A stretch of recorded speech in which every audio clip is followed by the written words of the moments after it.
Eu cresci um adolescente procrastinador. Quando tinha alguma atividade que o professor passava para corrigir na sala, às vezes eu nem fazia atividade. E não é que eu era um aluno ruim. Eu era inteligente, eu tirava boas notas. Mas quando era uma atividade que eu achava um pouco mais difícil, eu evitava, eu me esquivava. E eu percebi com o passar do tempo, hoje eu tenho essa convicção de que eu fazia isso porque eu considerava aquela atividade muito importante naquele momento da minha vida. E caso eu não a alcançasse, ou caso eu não fizesse ela da maneira correta, não tirasse a nota boa, não conseguisse fazer as questões, isso me daria um sentimento de frustração. E eu cresci com um péssimo relacionamento com a ideia de me frustrar, de tentar fazer algo e não conseguir. Isso por vezes era porque eu não queria me desagradar com a ideia de olhar pra mim e ver que eu fracassei, ou porque eu não queria desagradar, talvez, meus pais, tirar uma nota ruim. E esse comportamento sempre se repetia com coisas que eu considerava muito importantes. Se tinha um nível de importância pra mim, eu esquivava, eu evitava, eu procrastinava. E apesar de continuar sendo uma pessoa que tem uma tendência a problematizar as coisas, eu não sou um procrastinador mais. Eu não atraso meus trabalhos, eu não atraso tarefas, consigo fazer minhas tarefas no tempo hábil e sem sofrimento, sabe? Sem colocar pra última hora e aí fazer tudo super corrido. E como eu consigo fazer isso? Lembra que eu falei sobre eu procrastinava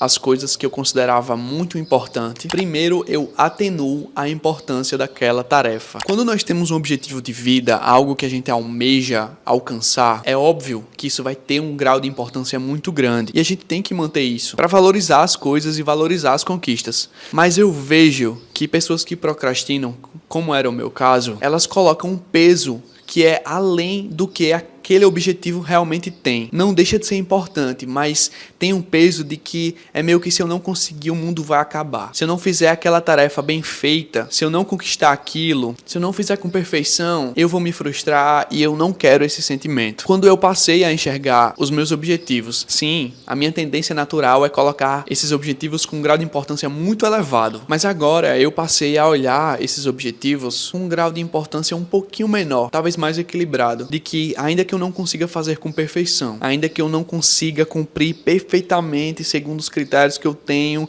na minha cabeça para aquela determinada tarefa, o mundo vai seguir do mesmo jeito. Talvez eu consiga realizar aquele objetivo, ainda que com imperfeições no meu processo de fazer aquilo, e essa problematização, esse peso, esse fardo todo não tem necessidade. Então a minha dica para você é: diminui o volume da importância para os seus objetivos. Não que eles não tenham importância, mas o peso, o fardo que eles carregam, sabe? De que se você não conseguir fazer perfeitamente, o mundo vai acabar. O mundo não vai acabar, a vida vai seguir do mesmo jeito, a gente vai ter chance para tentar novamente. Então, relaxa um pouco e faz mais, sem tanto perfeccionismo. Procrastinação, ela tem muito a ver com burocratização. A gente costuma problematizar, colocar burocracia nas tarefas que a gente considera importante. Ah, mas é porque eu não tô no cenário perfeito para fazer aquilo. Ah, eu não tenho a câmera perfeita para iniciar meu canal no YouTube. Ah, eu não tenho tempo suficiente para estudar para o meu mestrado, para passar no Enem, para conseguir, sei lá, uma promoção no meu trabalho. A gente burocratiza demais, sabe? Problematiza muito e coloca esse objetivo como se fosse inalcançável. E realmente, se a gente enxergar as coisas com esse grau de complexidade tão alto, vai ser impossível fazer qualquer coisa. A minha segunda técnica para não procrastinar é fragmentar a tarefa. Por exemplo, eu trabalho com audiovisual. Eu gravo e edito vídeos. A parte da edição é aquela que eu tenho a possibilidade de procrastinar, Uma gravação, eu tenho um compromisso com o cliente, eu vou lá e faço. Mas a edição, eu tô com material em casa, e quando é um projeto mais complexo, o meu gatilho natural é: eita, vou levar muito tempo para fazer isso, talvez eu não consiga fazer a edição mais perfeita. Isso é um gatilho para que eu procrastine, para que eu evite encarar, abrir aquele projeto e começar do zero a edição daquele material. Eu percebi com o passar desses últimos anos que eu tenho trabalhado com isso, é que fragmentar a edição faz com que eu atribua menos peso, menos carga para fazer essas microtarefas. Então, uma macrotarefa eu fragmento e torno elas microtarefas. Se eu tenho uma edição para entregar na sexta-feira, na segunda-feira eu faço uma etapa da edição. Na terça-feira eu faço outra etapa, na quarta talvez eu não consiga, mas na quinta eu consigo finalizar, na sexta dou um retoque final. Então, uma macrotarefa super problemática, super difícil, se tornou em microtarefas mais fáceis, mais leves de serem efetuadas. Mas eu vou citar outro exemplo. Digamos que você queira ser um criador de conteúdo. Você quer começar a postar ali no seu Instagram, no seu TikTok ou no seu YouTube. Se, por exemplo, você quer fazer um Reels, quer fazer um vídeo ali pro Instagram de 1 minuto, um vídeo criativo,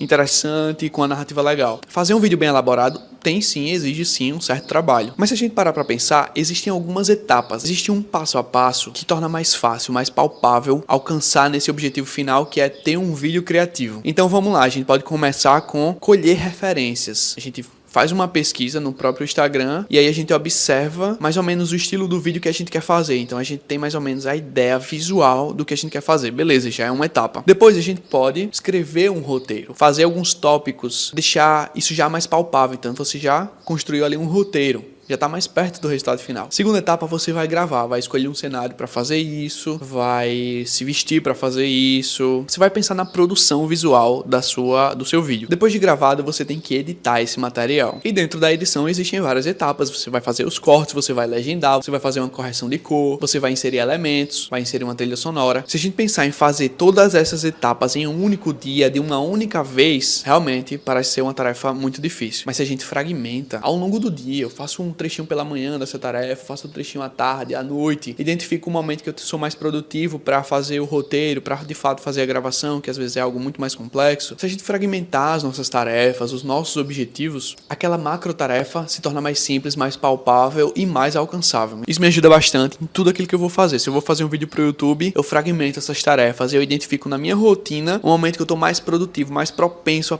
a fazer, sabe? Que eu tô com mais ânimo, mais motivação para fazer aquilo. E aí ao longo dos dias eu vou fazendo essas tarefas nesses momentos que eu tenho mais motivação. Mas a verdade é que nem sempre a gente tem motivação. Nem sempre a gente tem aquele super gatilho de ânimo para fazer determinada tarefa. E agora vem um conselho um pouco não empático, tá? Eu preciso falar isso porque eu acho que a gente não tá acostumado a ouvir esse tipo de coisa. Muitas vezes nós não fazemos determinadas tarefas, nós procrastinamos, nós temos um comportamento evitativo simplesmente por não ter responsabilidade. Mais uma vez, muitas vezes nós não fazemos algo porque nós somos pessoas irresponsáveis, pessoas descompromissadas, pessoas que a palavra às vezes não vale muita coisa. Um parêntese, se você é uma pessoa que tem uma tendência para se cobrar demais, para ser o seu próprio carrasco, não considere tanto esse ponto, tá? Não considere tanto esse tópico. Eu falo isso porque eu tenho essa tendência a me cobrar excessivamente e eu sei que isso não é saudável para minha saúde mental, não é saudável. Mas tem muita gente que não faz aquilo que precisa ser feito, atrasa os trabalhos, atrasa os projetos, procrastina um sonho que ela tem porque ela não tem um senso de responsabilidade. A palavra dessa pessoa vale pouco. E aí se questione, você é um ser responsável? Você é visto pelas pessoas que lhe cercam, seus pais, seus amigos, seus clientes, como uma pessoa responsável, uma pessoa que cumpre aquilo que se propõe a fazer? Isso tem importância pra você? Sabe, a sua reputação tem algum nível de importância pra você? Se não, talvez não faça tanto sentido esse questionamento, mas se você preza pela sua imagem, tá? Não de uma maneira que a gente é escravo da opinião das outras pessoas, mas é óbvio que no mundo em que vivemos, a percepção das pessoas vai influenciar muito no quanto nós temos sucesso profissional, acadêmico e até mesmo na nossa própria vida, como é que a gente se enxerga. A nossa palavra, ela tem um peso, ela tem um valor, o seu compromisso,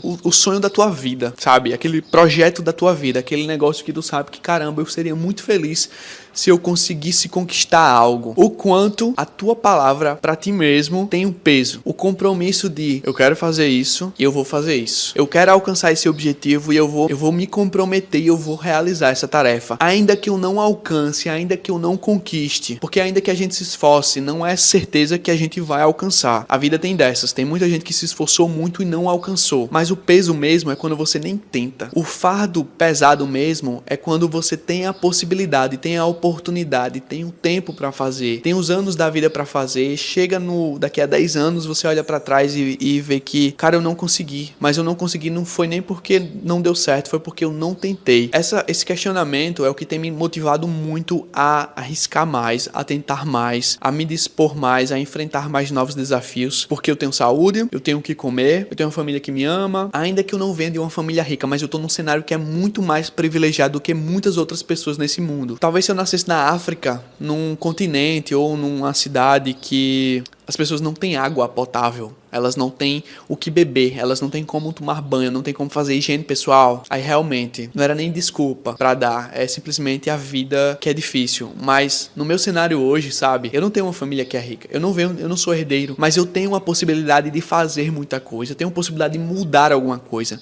Então esse senso de responsabilidade, eu espero que lhe motive. O senso do peso da sua palavra, o senso do peso do seu compromisso, o quanto você se compromete por fazer algo e o quanto você se dispõe a buscar aquele algo, aquele objetivo. Quando eu me pergunto se a minha palavra tem peso, quando eu me pergunto se a minha palavra é digna de honra, aí eu vou lá e faço. Não tem muita burocracia, sabe? Eu não quero me enxergar, eu não quero ter uma autopercepção de alguém que não cumpre, de alguém que não faz, de alguém que não tem palavra. Isso pra mim é muito medíocre, não é admirável. Eu não confio em pessoas que diz que vai fazer algo e não faz algo. Então, como é que eu vou ter esse mesmo comportamento com os meus objetivos, sabe? Como é que eu vou dizer que eu quero alcançar aquele objetivo e eu não me comprometo? Então, isso tem sido chave pra combater a minha procrastinação com as coisas que realmente são importantes na minha vida. A minha última tática para não procrastinar é, na medida do possível, antecipar a recompensa. E como é que eu faço isso? Eu idealizo qual é o sentimento que eu vou ter depois que eu fizer determinada tarefa. Por exemplo, eu tenho um vídeo no YouTube para fazer. E geralmente, como eu já falei, né, é uma tarefa um pouco mais complexa. Você tem que fazer várias etapas para conseguir fazer um vídeo no YouTube. Mas aí eu penso, caramba, como vai ser legal chegar no final dessa semana e ver que eu postei 2 vídeos no YouTube. Que eu cumpri a minha palavra de, mais uma vez, né, voltando ao peso da palavra, eu cumpri o peso da palavra de eu vou fazer aquela parada, eu vou fazer aqueles 2 vídeos. Antecipar esse sentimento, me visualizar daqui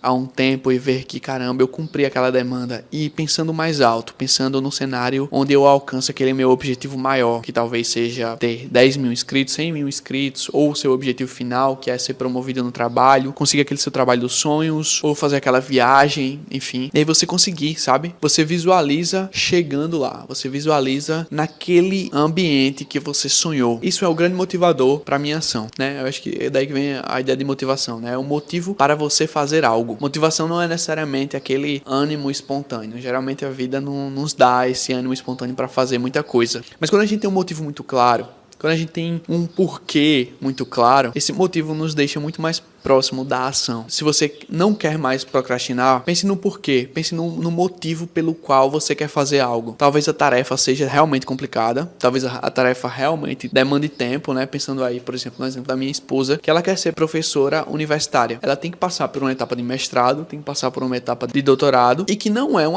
uma fase fácil na vida. Eu vejo a rotina dela, ela precisa estudar muito, ela precisa se dedicar muito, mas ela tem um motivo muito claro, ela tem um motivo muito valioso, que é conseguir chegar naquele objetivo. Então, se visualiza alcançando aquilo que você quer, cria microtarefas para você chegar lá. Se você tem uma tendência a atribuir muito peso às coisas, diminui um pouco isso, diminui um pouquinho o volume da importância e cumpre com a tua palavra, cumpre com o teu compromisso, cumpre com o teu eu do futuro que vai olhar para trás e caramba, olha só, o Matheus lá do passado se comprometeu e hoje a gente tá numa situação melhor porque ele foi disciplinado, não procrastinou, não evitou a tarefa difícil e alcançou a sua recompensa. Se tem algo na tua rotina que te faz procrastinar menos, faz com que você se disponha mais a cumprir esses objetivos, deixa aqui nos comentários. Quero ver, quero aprender contigo. Se inscreve no canal. Esse é um ambiente onde eu compartilho as reflexões da minha vida, as minhas conquistas, né? Eu casei recentemente e eu compartilhei um pouquinho de como foi essa jornada da nossa casa e tal. Enfim, esse é um ambiente meu, mas eu espero que de alguma maneira você se sinta em casa também. Até o próximo vídeo. Espero que você esteja aqui inscrito. Se inscreva. É isso, um beijo.